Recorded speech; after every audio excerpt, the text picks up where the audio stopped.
Hi, and thanks for joining me on this Tuesday video that actually was recorded, the drum part was recorded yesterday, Sunday. I do Sunday lessons at Narm Studios in Holt, and I've got about 20 private students, and Sunday was one of my rotation of some of the students for their lessons. And I always try and record some stuff, hence the Sunday morning drumming rambles that I post and so on.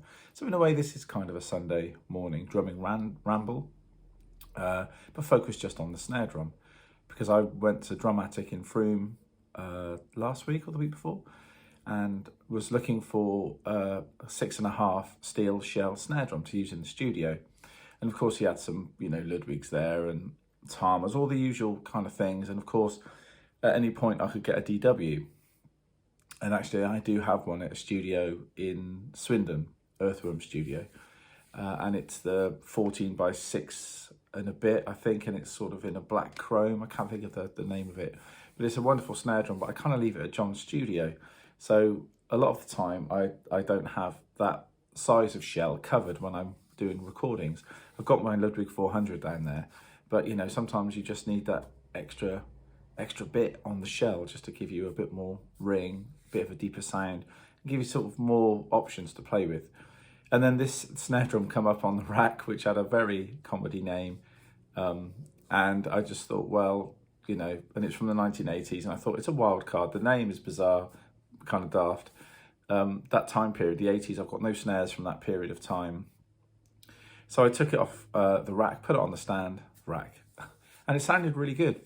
And I really liked it. And for the price point as well, it was just like, this is crazy. I have to buy this drum.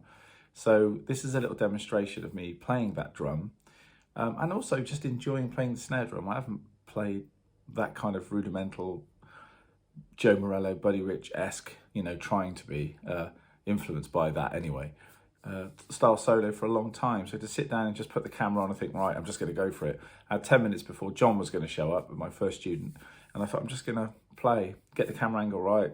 Let's not worry too much about the lights. Let's just play and see what comes out, which is what those ramble videos are all about. Just playing the moment, feeling the moment, and just picking up the sticks and seeing what comes out. So check out the snare drum. It's an amazing snare. I know nothing about the company at all. I think they went bust very quickly, and with a name like that, I'm not surprised.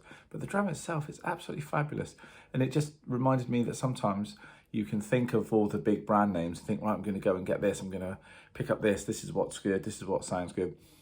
When you get in there and you do an A, B, C, D type test with a few different things, you see that there are some kind of unspoken heroes on those drum racks or cymbal racks or drum kit. They're out there. So sometimes just using your ear instead of your eye and just thinking, actually, this sounds great. I don't care if it's called this name or whatever. It's just a great sounding drum, and it's so responsive.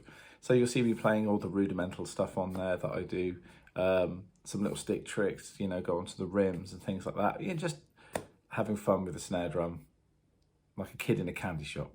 So enjoy the video. As usual, if you have any questions, just either write to me, email me, or on my Instagram or whatever, to contact me, or leave any messages down below here. So have a great Tuesday. Enjoy your week. Keep drumming, keep having fun, and I shall see you on Friday for another one of these. Okay, take care. Bye.